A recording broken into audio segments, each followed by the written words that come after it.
भीतर की यात्रा के 5वें भाग में आज हम एक बहुत गहरी बात को समझने की कोशिश करेंगे।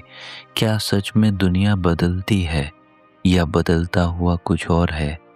कि पहले दुनिया बेहतर थी, कि लोग पहले ज़्यादा सच्चे थे, रिश्ते पहले ज़्यादा मजबूत थे, समय पहले ज़्यादा सरल था।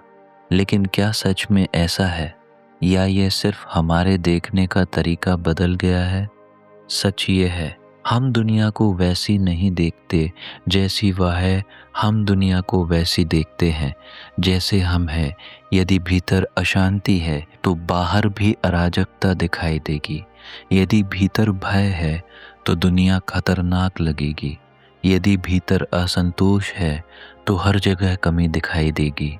लेकिन जब भीतर शांति आती है तो वही दुनिया अलग दिखने लगती है। सड़क वही है, लोग वही हैं, पर अनुभव बदल जाता है। क्यों? क्योंकि अनुभव का स्रोत बाहर नहीं, भीतर है। हम अक्सर सोचते हैं कि यदि परिस्थितियां बदल जाएं तो हम खुश हो जाएंगे। लेकिन क्या आपने ध्यान दिया है कि जब कोई इच्छा पूरी होती है तो खुशी कुछ समय के लिए आती है, फिर मन नई इच्छा ढूंढ लेता है। दुनिया वही रहती है, बस हमारी चाहते बदलती रहती है और हम समझते हैं कि समस्या बाहर है। जब आप भीतर की यात्रा शुरू करते हैं तो धीरे धीरे एक बदलाव आता है। आप प्रतिक्रियाशील कम होते जाते हैं। पहले जो बात आपको तुरंत गुस्सा दिलाती थी अब उतनी तीव्र नहीं लगती। पहले जो आलोचना आपको तोड़ देती थी अब आप उसे सुन पाते हैं। क्या दुनिया बदल गई? नहीं, आपकी प्रतिक्रिया बदल गई और प्रतिक्रिया ही अनुभव बनाती है। यदि कोई आपको कुछ कठोर शब्द कहे तो वो शब्द एक ध्वनि है, लेकिन आप उसे अर्थ देते हैं और वही अर्थ दुख या शांति बन जाता है। जब आप सजग होते हैं तो आप अर्थ देने से पहले रुकते हैं। वही परिवर्तन है। दुनिया नहीं बदली, आपका देखने का तरीका बदल गया। कल्पना कीजिए, एक ही बारिश हो रही है, एक किसान खुश है, एक यात्री परेशान है। बारिश वही है लेकिन अनुभव अलग है। क्यों? क्योंकि दृष्टिकोण अलग है। जीवन भी ऐसा ही है। घटनाएं तटस्थ है, हम उन्हें रंग देते हैं। यदि भीतर शिकायत है तो हर घटना शिकायत का कारण बनेगी। यदि भीतर कृतज्ञता है तो वही घटना सीख बन जाएगी।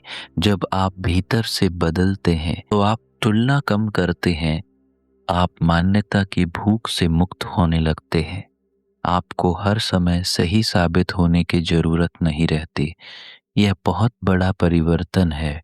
पहले आप हर बहस जीतना चाहते थे, अब आप हर आलोचना का जवाब देना चाहते थे। अब आप मुस्कुराकर सुन लेते हैं। क्या लोग बदल गए? नहीं, आप बदल गए। और जब आप बदलते हैं तो दुनिया का प्रभाव कम हो जाता है। ये मत सोचिए कि भीतर का बदलाव छोटा है। यही असली क्रांति है। सबसे बड़ी क्रांति बाहर नहीं होती, सबसे बड़ी क्रांति दृष्टि में होती है। यदि आप अंधेरे चश्मे पहन लें तो दुनिया धुंधली लगेगी। यदि आप साफ चश्मा पहने तो वही दुनिया स्पष्ट दिखेगी। हमारा मन ही वह चश्मा है और भीतर की यात्रा उसे साफ करने की प्रक्रिया है। जब शिकायत कम होती है तो संबंध सुधरने लगते हैं। जब अपेक्षाएं कम होती है तो निराशा कम होती है। जब पकड़ ढीली होती है तो भय कम होता है। ये सब बाहर से नहीं, भीतर से शुरू होता है। आपको याद होगा, पहले हम दुख का कारण बाहर ढूंढते थे, फिर हमने देखा कि अपेक्षाएं कारण है, फिर हमने समझा कि स्वीकार शक्ति है, और अब हम देख रहे हैं कि बदलाव का स्रोत भीतर है। यदि आप भीतर शांति विकसित करें तो बाहर का शोर आपको कम प्रभावित करेगा।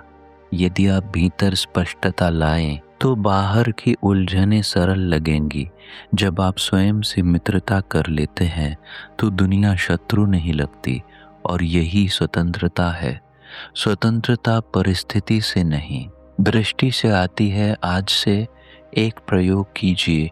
जब भी कोई घटना हो अपने आप से पूछिए, मैं इसे कैसे देख रहा हूँ? क्या मैं इसे पुराने डर से देख रहा हूँ या नई समझ से?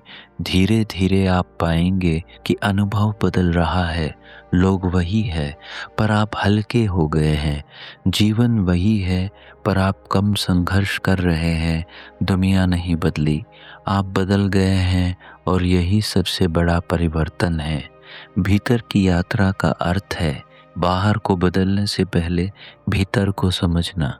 यदि आप स्वयं में परिवर्तन लाते हैं तो दुनिया का अनुभव बदल जाएगा और शायद यही असली मुक्ति है। भीतर की यात्रा यहीं समाप्त नहीं होती, ये तो शुरुआत है। अब जब आप जानते हैं कि परिवर्तन भीतर से शुरू होता है तो हर दिन एक छोटा कदम उठाइए। थोड़ा कम प्रतिक्रिया, थोड़ा अधिक सजगता, थोड़ा कम शिकायत, थोड़ा अधिक कृतज्ञता। धीरे धीरे आप पाएंगे कि जीवन हल्का हो गया है। दुनिया वही है पर आपका अनुभव नया है। यही जागरूकता है, यही स्वतंत्रता है और यही भीतर की यात्रा का सार है। इस यात्रा में साथ बने रहने के लिए धन्यवाद। अपने भीतर परिवर्तन की इस लौ को जलाए रखिए। नमस्कार।